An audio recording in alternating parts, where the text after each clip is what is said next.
Welcome, ladies and gentlemen. I want to appreciate you so much because of your great support. Please consider subscribing to this channel. I want us to start by reading whatever Kabando has come out to tweet in his Twitter handle. And this is going to be the basis of our analysis. As I was just reading whatever Kabando has come out to release in his social media handles, he has come out to tweet in 3 forms.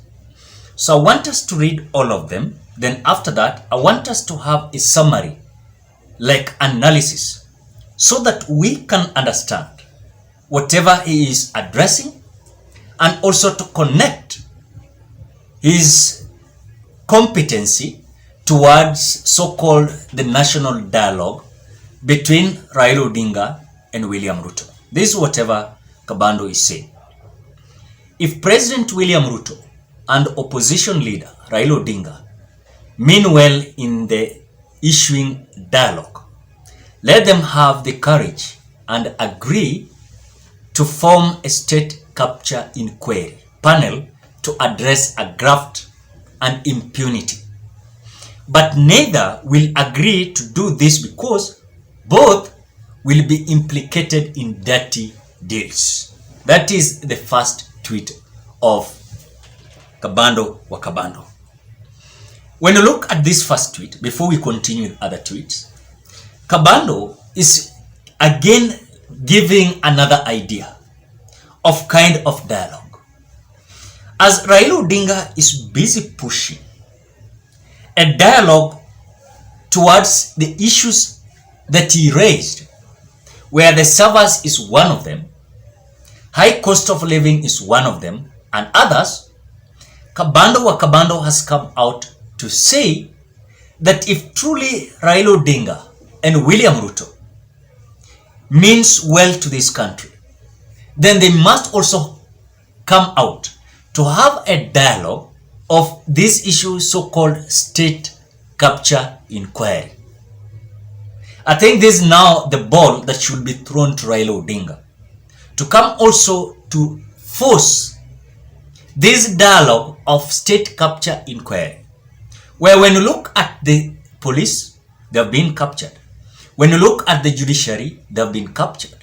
When you look at the church, ni kutapatapa tu, they have been captured. When you look at the DCI, they have been captured. When you look at the DPP, Nurdin Haji, they have been captured. When you look at the EACC, they have been captured. When you look at the IEBC, they have been captured. So these institutions that should be independent, William Ruto has come out to capture them, including even legislature. I was forgetting that.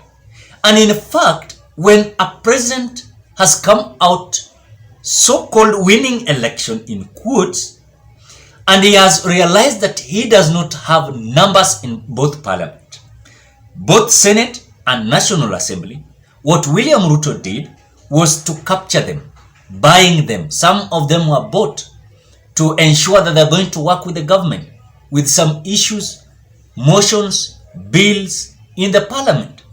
That is why William Ruto is so arrogant, so courageous, that no matter what, anything that is going to be taken in both National Assembly and Senate is going to win it because he has the numbers.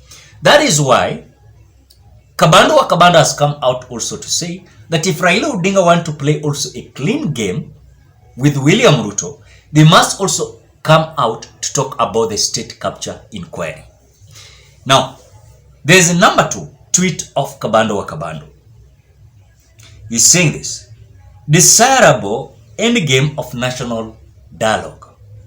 Attempt President Ruto to avert autocracy and looting a legit opposition leader, Raila, in parliament to flame oversight for public welfare.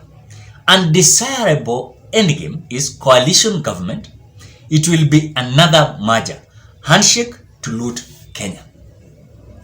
Now, when you look at the desirable endgame suggestion of national dialogue of Kabando, he has come out that William Ruto's autocracy is almost near to towards ensuring that is going to loot, and a legit opposition leader to be taken to parliament. And this is the position that William Ruto came out urging Raila to take it. And in fact, some of them came out arrogantly saying that this position of opposition leadership in parliament was not only going to be meant for Raila alone, it is also those who are going to be opposition leaders. So for this, I think Kabando towards his idea, this undesirable endgame, is that this national dialogue, William Ruto is trying to attract the opposition to accept his call towards accepting the position in National Assembly and Senate Assembly, because we were being told that when you look at Raila Odinga, the way the suggestion of William Ruto is that Raila Odinga to be in the National Assembly as opposition leader.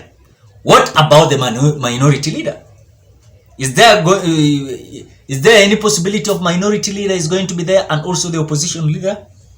Then in the Senate Assembly, it is Martha Wangari Karua that is going to represent the opposition there.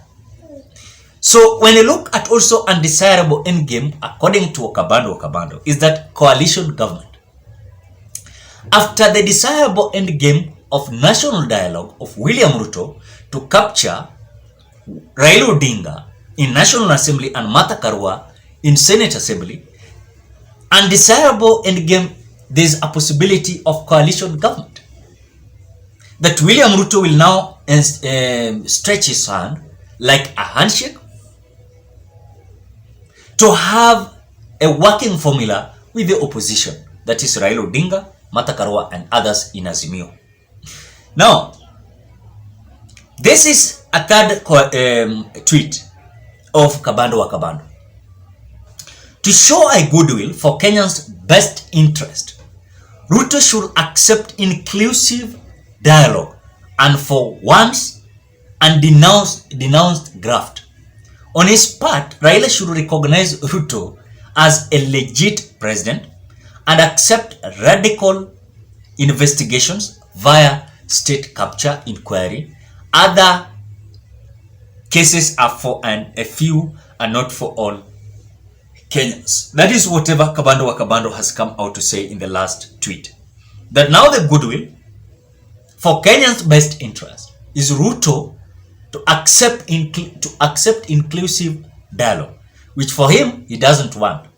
He wants this exclusive dialogue where now the parliament, because he understands he has already captured the legislature, he wants to look like a person that is genuinely looking for a faithful dialogue, but instance is a person that is against or contrary to whatever it is being expected in the dialogue that Raila Odinga, or rather William Ruto, came out calling for.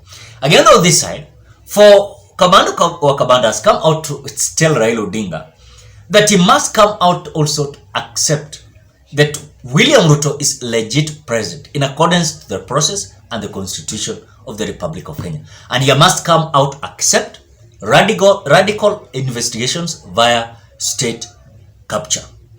So this issue of state capture must also be included in the dialogue, or else there's a possibility or a matter of being excluded, which after all is going to be also again a problem, because this is a matter of time.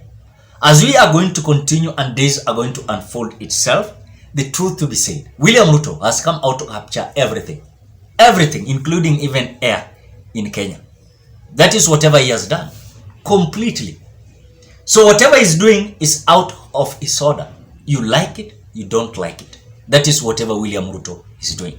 So I think Kabando has come out to break these instances differently in different capacities. Well articulated, understandable, and the way I have come out to explain, I think you have realized that Kabando, at times, I might not agree with him sometimes in certain tweets or certain words, but at least a bigger percentage of his tweet has come out to reflect the truth. Ladies and gentlemen, What are your thoughts? Bye bye till you meet on another video.